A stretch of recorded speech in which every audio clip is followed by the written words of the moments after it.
وما كان الله ليضيع إيمانكم وما كان الله ليضيع إيمانكم আল্লাহ বলেন ওমা কান আল্লাহ করবে না লিউদিয়া ঈমানাকুম, আল্লাহ তাআলা তোমাদের ঈমান আর তোমাদের আমলকে নষ্ট করবে না। এটা হলো তরজমা। বলেন ওমা কানাল্লাহু লিউদিয়া ঈমানাকুম, আল্লাহ তোমাদের ঈমান আমলকে কখনোই কি করবে না, নষ্ট। এর মানে কি? এই আয়াতের সাথে সম্পৃক্ত কি? এখানে একটা শানে নুজুল আছে, ছোট্ট শানে নুজুল। শানে নুজুল হলো যখন বাইতুল্লাহর এই কিবলা পরিবর্তন হয়ে গেল, কিবলা পরিবর্তন হওয়ার পরে মুসলমান সাহাবীরা তো এক বাক্যে কিবলা মেনে নিয়েছেন। সাহাবীরা কিবলা কি করেছেন? মেনে নিয়েছেন। শুধু মেনেই নেই নাই, যখন যেভাবে যে শুনেছে সে সেভাবেই মেনে নিয়েছেন।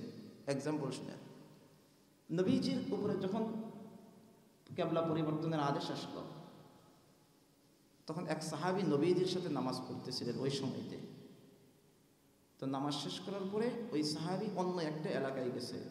খেয়াল করেন, অন্য একটা এলাকায় গেছে। যাওয়ার পরে দেখে সেখানে আসরের নামাজ হচ্ছে। কি হচ্ছে? আসরের নামাজ হচ্ছে। ওমা, ওই সাহাবীরা নামাজ পড়তেছেন কোন দিকে ফিরে? বাইতুল মাকদিসের দিকে ফিরে। কোন দিকে ফিরে? বাইতুল মাকদিসের দিকে নামাজ পড়তেছেন। কারণ মাত্রই হুকুম নাজিল হয়েছেন, সবাই তো আর জানে না। আর এখন তো ইন্টারনেট নাই যে ব্রেকিং নিউজ দিয়ে দিবে যে সবাই জেনে ফেলবে, এরকম তো ছিল না। তো সবাই তো জানে না। তো সাহাবী রাসূলের সাথে নামাজ পড়তেছিলেন, নামাজ পড়ার পরে অন্য এলাকায় গেছেন। যাওয়ার পরে দেখে ওই এলাকার মানুষ বাইতুল মাকদিসের দিকে ফিরে কি করে? নামাজ পড়ে। তো এখন সে নামাজের ভিতরে বাহির থেকে ডাক দিছে, কয় আল্লাহ, আল্লাহর কসম, কয় আমি তো নবী মুহাম্মদুর রাসূলুল্লাহ সাল্লাল্লাহু আলাইহি ওয়াসাল্লামকে বাইতুল্লাহর দিকে ফিরে নামাজ পড়তে দেখেছি। কি? বাইতুল্লাহর দিকে ফিরে নামাজ পড়তে দেখেছি। তোমরা কোন দিকে ফিরে নামাজ পড়তেছ? খেয়াল করেন, তার আগে আরেকটা বোঝেন, ভৌগোলিক যে অবস্থানটা মসজিদুল হারাম থেকে নিয়ে মক্কা, মক্কাতুল মুকাররমা আর মদিনা মুনাওয়ারা, মক্কাতুল মুকাররমার উত্তর দিকে হলো মদিনাতুল মুনাওয়ারা। ভৌগোলিক অবস্থান মক্কাতুল মুকাররমা, উত্তর দিকে কি? মদিনাতুল মুনাওয়ারা। আর মদিনার উত্তর দিকে হলো মসজিদুল আকসা। বুঝতে পারছেন? মক্কা কোন দিকে?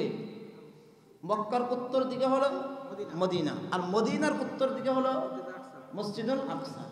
তো এদিকে ফিরে যখন নামাজ পড়তেছিল, তো সিরিয়াল যেটা ছিল, এটা আপনারা বাইতুল্লাহ যখন গেছেন, এখনো তো বাইতুল্লাহতে ছেলে মেয়েরা একসাথে মসজিদে হারামের ভিতরে কি হয়?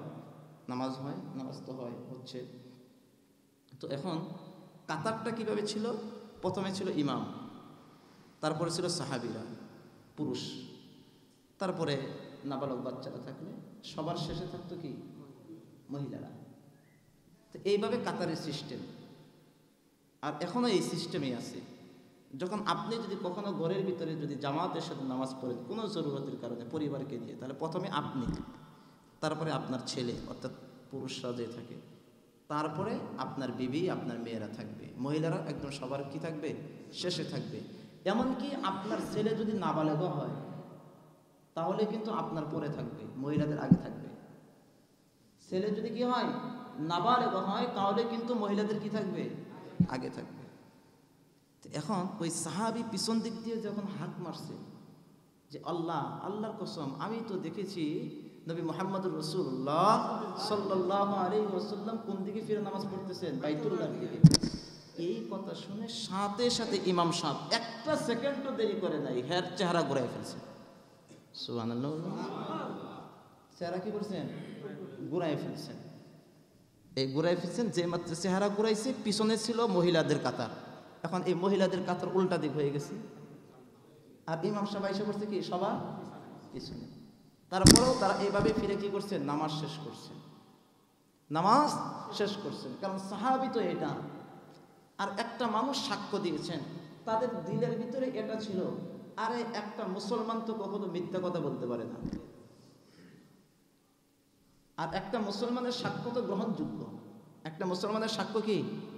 আর এখন বর্তমানে আমাদের অবস্থা হলো কোনো মানুষ সত্য কথা বলতে পারে না, এরা মুসলমান আর হিন্দু যাই হোক, আমাদের অবস্থানটা হলো কোনো মানুষ কি বলতে পারে না, সত্য কথা বলতে পারে না, সত্য কথা বলে গেছে। আর আগেরকার থিওরি ছিল মুসলমান কখনো মিথ্যা কথা বলতে পারে না, সে মুসলমান হবে আর সে মিথ্যা কথা বলবে, এটা হতে পারে না, কারণ মুসলমান কখনো মিথ্যা কথা বলতে পারে না। এই পরিমাণ মানছি। তো শানে নজুল হলো এই যে অবস্থাটা, খেয়াল করেন হিজরতের কত মাস পরে কিবলা পরিবর্তন হয়েছে? 16, 15 থেকে 17 মাস। আচ্ছা, এই যে পরিবর্তনের আগে সাহাবীরা তো নামাজ পড়ছেন না? আচ্ছা, যখন পরিবর্তন হয়েছে কিছু সাহাবী তখন জীবিত ছিল, আর এই পরিবর্তন হওয়ার আগে কিছু কিছু সাহাবী ইন্তেকালও করছে, মারাও গিয়েছিল। কিন্তু প্রশ্নের জবাবটা দিবেন, যারা পরিবর্তন হওয়ার আগে নামাজ পড়েছিল তারা কোন দিকে ফিরে নামাজ পড়ে গিয়েছে? মসজিদুল আকসার দিকে ফিরে তারা নামাজ পড়েছে, তাদের জিন্দেগি শেষ করেছে মসজিদুল আকসার দিকে। তো যখন আয়াত নাযিল হয়ে গেল তখন ওই সকল সাহাবীর আত্মীয় স্বজনরা পেরেশান হয়ে গেল, হ্যাঁ তাহলে এতদিন পর্যন্ত আমাদের ওয়ারিশ আত্মীয় স্বজন বাপদাদারা যে নামাজগুলো পড়ে গেল, তাহলে কি তাদের নামাজ নষ্ট হয়ে গেল? তাহলে কি তাদের নামাজ কবুল হবে না? এই একটা পেরেশানির ভিতরে পড়ে গেল। তাহলে তাদের কি হবে? মদিনার মুসলমানরা বনে নাজ্জার গোত্রের 2 জন মুসলমান ছিল, তারা এই পেরেশানিতে পড়ে গেলেন, আরে আমার তো বাপদাদারা চলে গেছেন, কিন্তু তারা তো মসজিদুল আকসার দিকে ফিরে নামাজ পড়েছেন, আল্লাহ তো এখন কিবলা পরিবর্তন করে ফেলেছেন, তাহলে তাদের কি উপায়টা হবে? তাদের নামাজ কি কবুল হবে না? আল্লাহ আয়াত নাযিল করে জানিয়ে দিলেন, ও সাহাবীরা চিন্তা করিও না, আগের সাহাবীরা মসজিদুল আকসার দিকে নামাজ পড়েছেন, এই আদেশটা তো আমারই ছিল, তারা ওদিকে ফিরে যত নামাজ পড়েছেন তাদের সকল নামাজ আল্লাহ কবুল করে নিয়েছে।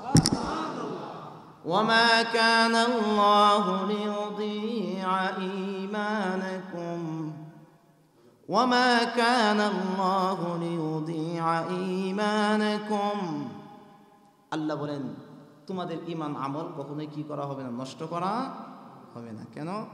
ইন্নাল্লাহা বিন-নাসি লারাউফুর রাহিম, ইন্নাল্লাহা বিন-নাসি লারাউফুর রাহিম। আল্লাহ বলেন নিশ্চয় আল্লাহ মানুষের প্রতি ক্ষমাশীল আর দয়াশীল। সুবহানাল্লাহ। আল্লাহ মানুষের প্রতি কি? দয়াশীল। আল্লাহ মানুষের প্রতি কখনোই কি করে না, জুলুম করে না। আল্লাহর দয়া মায়া অনেক বেশি।